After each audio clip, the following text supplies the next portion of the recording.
When a dad reached for the liquid ibuprofen to treat his 6-year-old's painful ankle, he was shocked when her limbs began to jerk almost immediately. So what did he do? He took a sip of the liquid, realized it wasn't ibuprofen, but rather liquid nicotine for his wife's e-cigarette. The mom had allegedly used the empty container to mix her own e-liquid. This was a very bad case. The girl was treated for acute nicotine poisoning, placed on a ventilator, almost died. The good news is she did survive.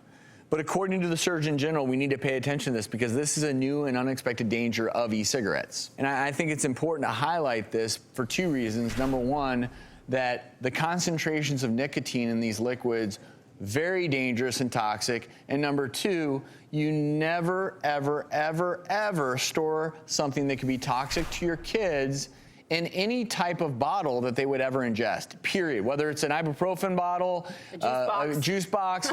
I mean, there's 2 elements to this. And even as simple as putting the wrong pills in another pill bottle, for example, if you're traveling or something, you don't want to do that. You can get yourself in trouble.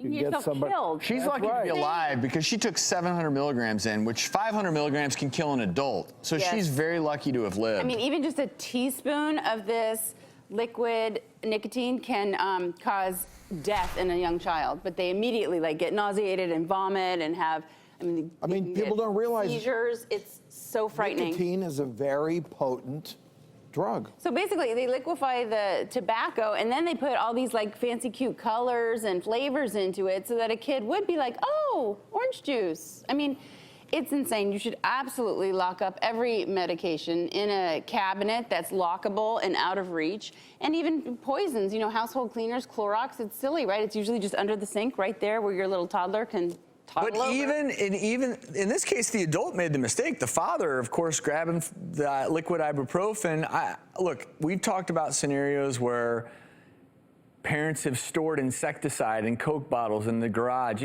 Kids will get into things. And even as parents, if you don't communicate where these chemicals are, it is quite simple to mix things up. They need to stay where they're meant to be and clearly marked. In just the last 3 years alone, there were over 29,000 nicotine and tobacco poisonings amongst children under 6. It's a lot. This is all on the parents. Just another thing for parents to be aware of.